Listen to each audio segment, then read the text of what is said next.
Imagine you're walking across a frozen lake. If the ice is only an inch thick, every step feels dangerous. You move slowly, you second-guess yourself, you avoid unnecessary risks because one mistake could send you through the surface. Now imagine the ice is several feet thick.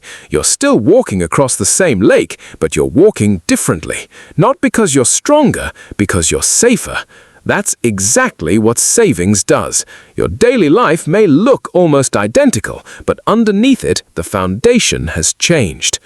One of the biggest hidden costs of living paycheck to paycheck is something almost nobody talks about. It steals your imagination. When survival becomes the priority, your brain stops thinking years ahead. It starts thinking days ahead. What needs to be paid this Friday? Can I make it until payday? Which bill can wait another week? There's nothing wrong with thinking that way. It's how the human brain is designed. When resources feel scarce, your mind zooms in. Long-term planning becomes a luxury.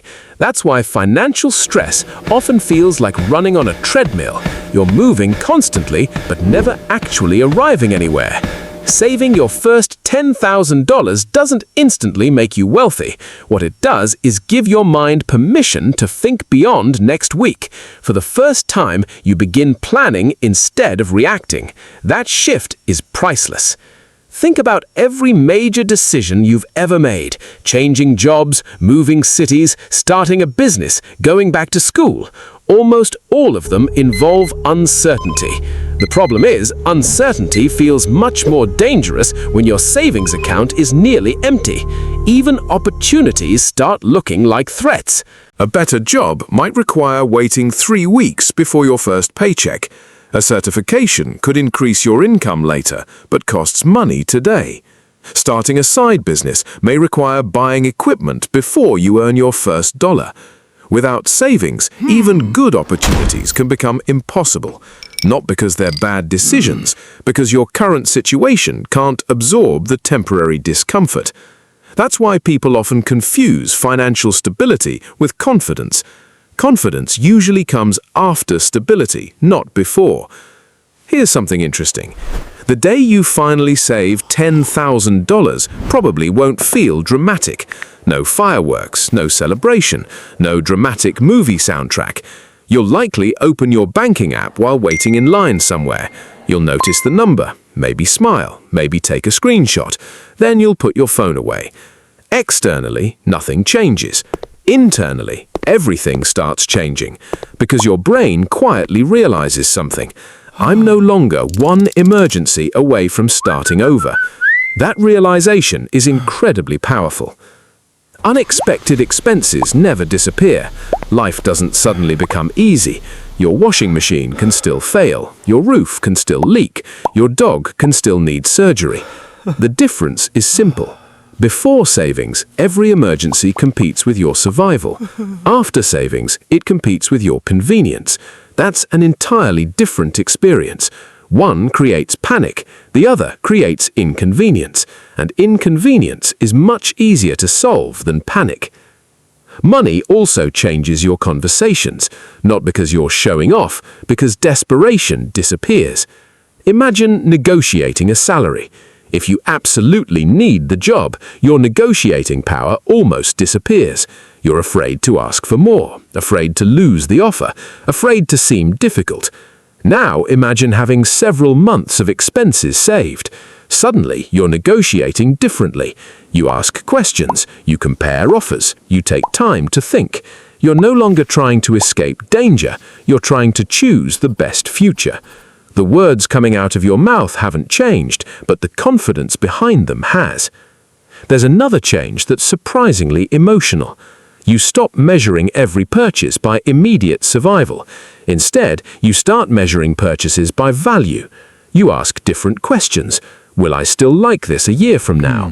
Does this actually improve my life? Am I buying this because I want it or because I'm stressed?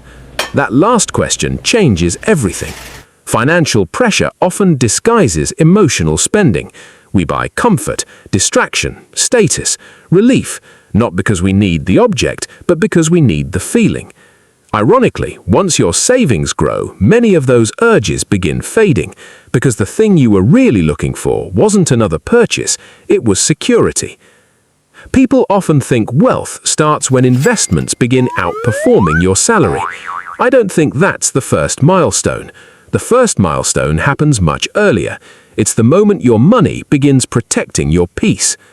Peace doesn't appear on a balance sheet, but it changes your health, your relationships, your patience, your decision-making. When you're constantly worried about money, tiny inconveniences feel enormous. Traffic feels worse, bad news feels heavier, small arguments become bigger than they should. Financial stress leaks into everything.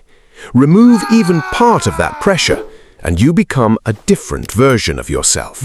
Not because money changed your personality, because anxiety stopped consuming so much of your energy.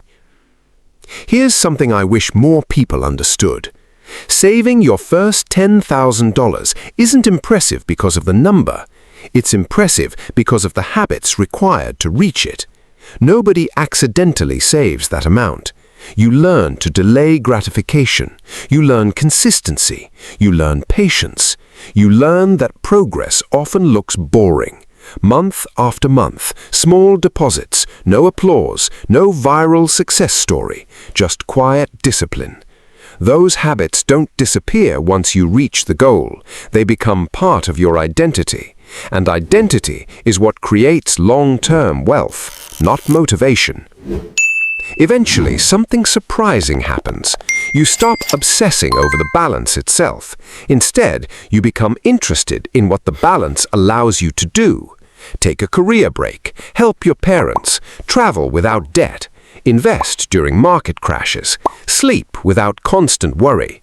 Money becomes less about accumulation and more about freedom. That's when wealth starts serving you instead of you serving wealth. There's one final lesson your first $10,000 teaches you. You are capable of changing your financial story.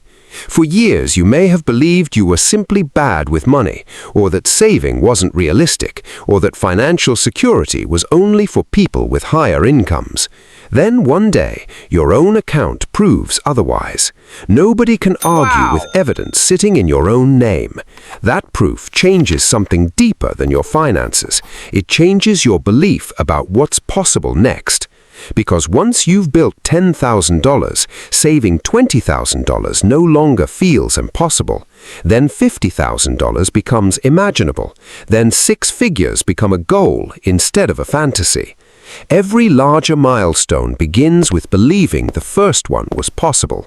And that's exactly what your first $10,000 teaches you.